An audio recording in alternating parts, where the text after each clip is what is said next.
Sergeant Earnbird here, and today we're going to be reacting to History of Russia, Part 1. Yeah, Russia. You know, the country that's very big.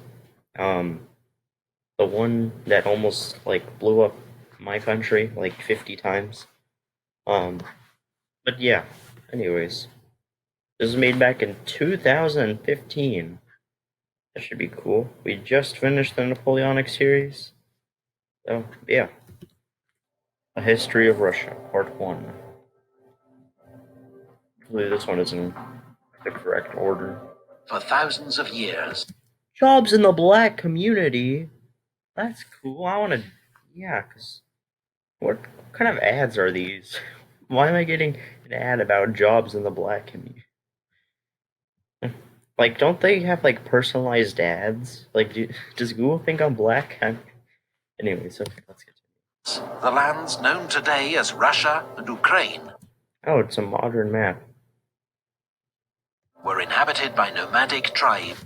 Oh, look at that. Hold on.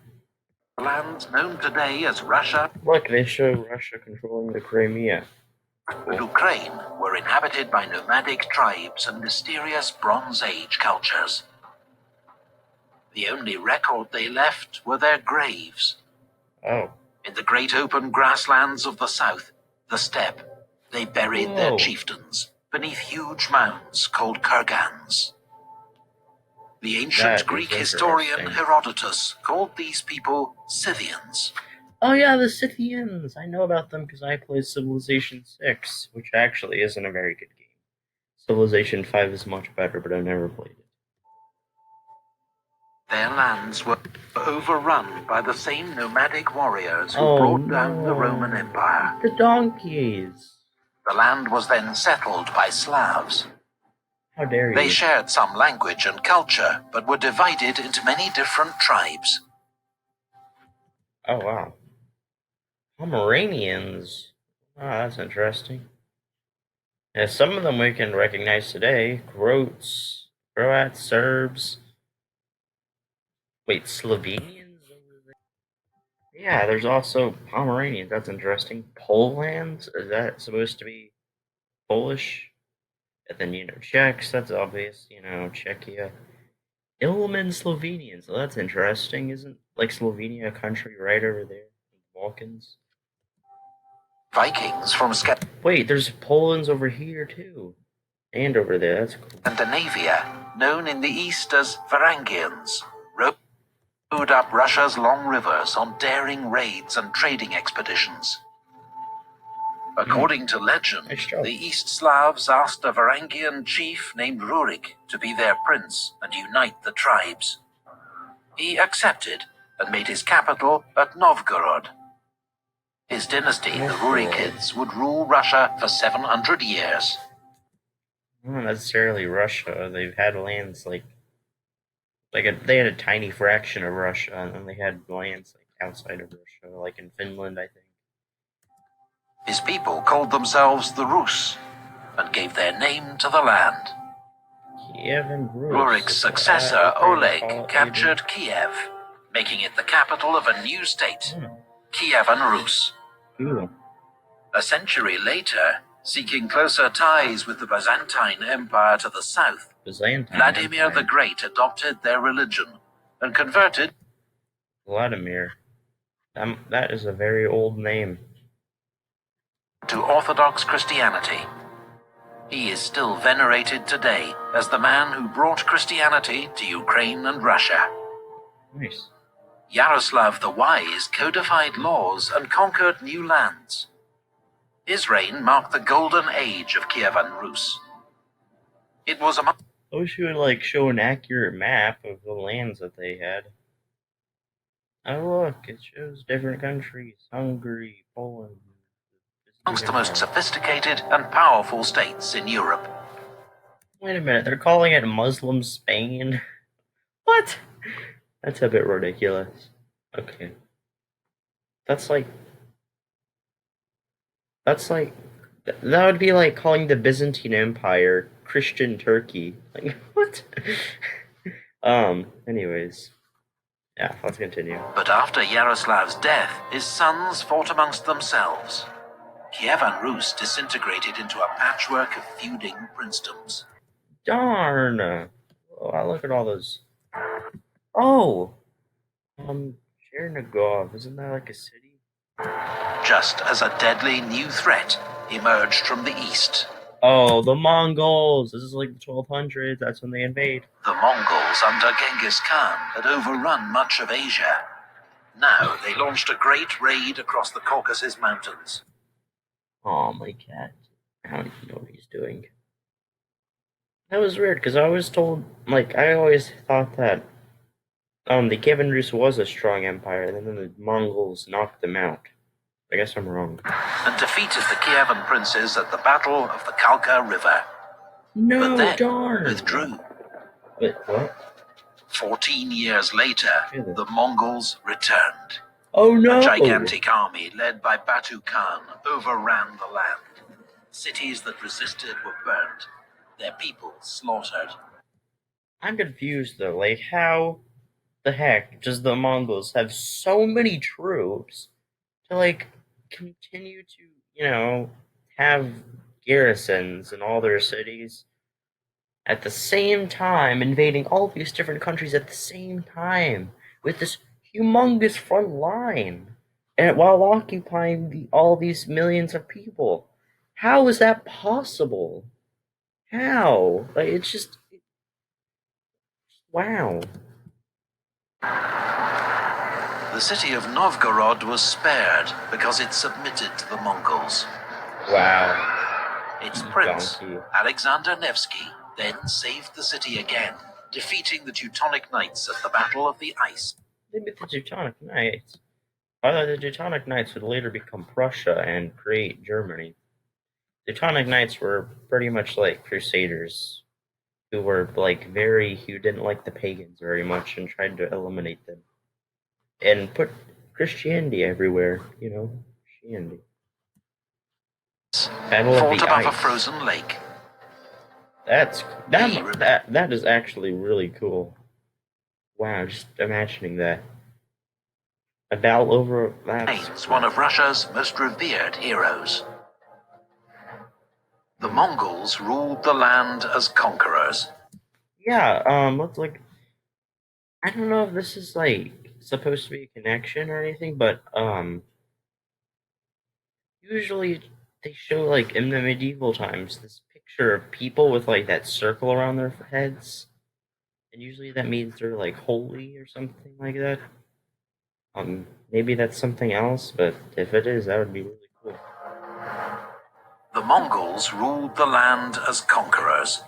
Their new empire was called the Golden Horde, ruled by a Khan from his new... Wait, what? Their new empire was called the Golden Horde. Yeah, that was part of the Mongol Empire that split off from the rest. It all crumbled. A bunch of different smaller kingdoms that were still pretty big split off from the Mongol Empire, and they had their own kingdoms. Ruled by a Khan from his new capital at Sarai. Sarai. The Rus princes were his vassals. They were... Oh, it's right next to Volgograd or something, or Stalingrad, whatever. Volgograd, is that the correct name? I could be pronouncing it. Were forced to pay tribute or suffer devastating reprisal raids. They called their oppressors Tatars. They lived under the Tatar yoke. Tatar yoke. Alexander Nevsky's son, Daniel, founded the Grand Principality of Moscow, which quickly grew in power. Moscow. Under the great Uzbek Khan, the Tatars converted to Islam. Wait, oh. A rising power, the Grand Duchy of Lithuania defeated the Tatars at the Battle of Blue Waters and conquered Kiev. Wait, Battle of the Blue Waters? That's weird. I don't... The Battle of the Blue Waters. That's that would be a battle called the Battle of the Green Grass. I don't... What? 18 years later, Dmitry Donskoy, Grand Prince of Moscow, also defeated the Tatars. Congratulations! At the Great Battle of Kulikova Field. Wow.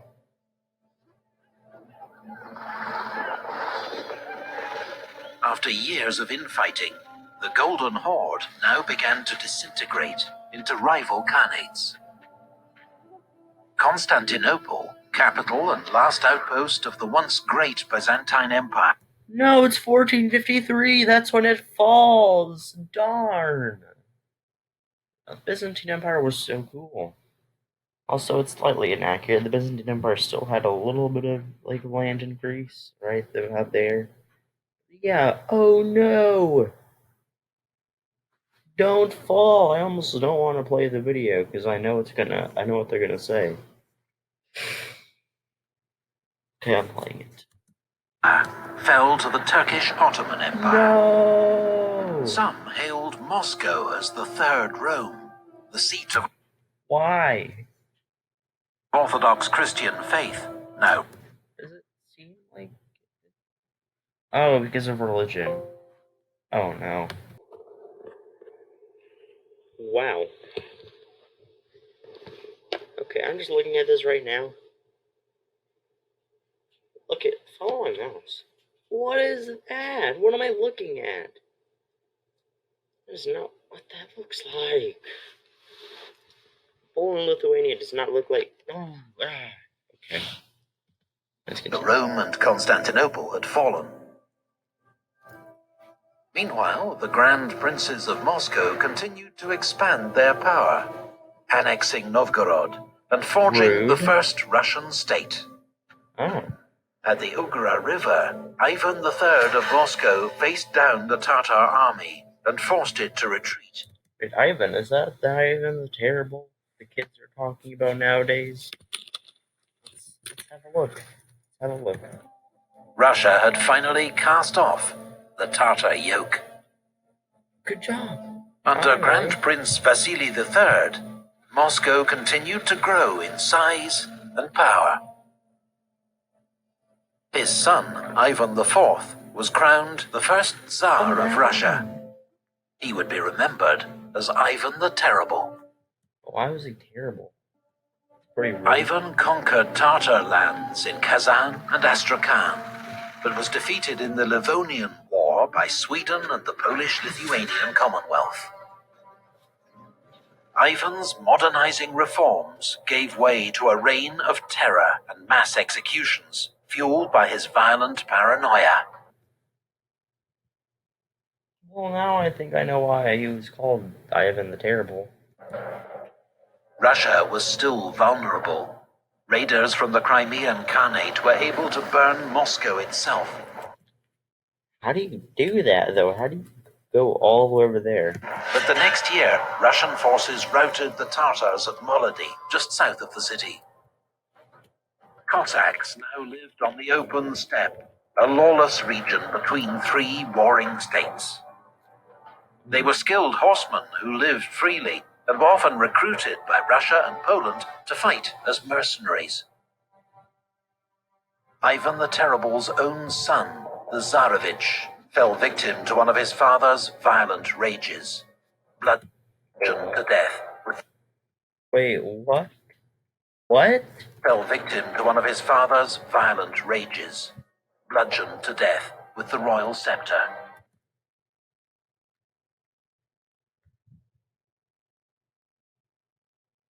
This guy is crazy. This guy is crazy. Why would you do that? That's not very cool. Jeez.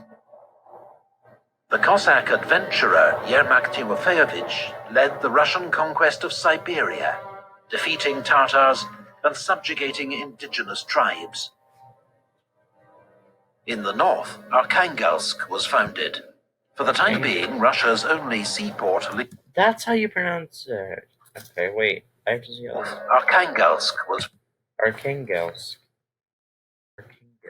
founded. For the time being, Russia's only seaport, linking it to Western Europe. Wait, but don't they have, like, St. Petersburg right now? When are they gonna have that? Though it was icebound in winter. Oh. Ivan the Terrible was succeeded by his son, Fyodor I, who died childless. It was the end of the Rurikid dynasty. Ivan's How to not have advisor, children. Boris Godunov, became Tsar. But after his sudden death, his widow and teenage son were brutally murdered, and the throne was seized by an impostor claiming to be Ivan the Terrible's son. He too was soon murdered. Good. Russia slid into anarchy, the so-called Time of Troubles. Rebels and foreign armies laid waste to the land, and the population was decimated by famine and plague. Polish troops occupied Moscow. Swedish troops seized Novgorod. The Russian state. Well, my computer died. Because apparently I I got a notification earlier and I thought I plugged it in.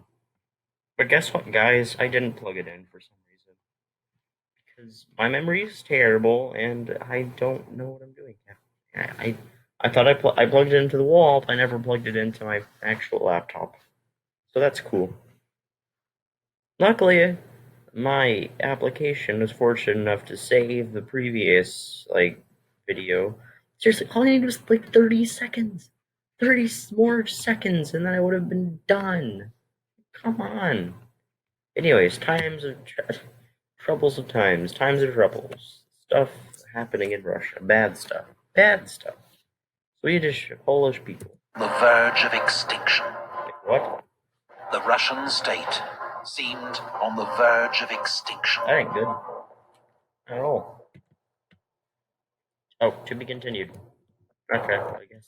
Literally, I just needed 10 more seconds. Okay, anyways. Well,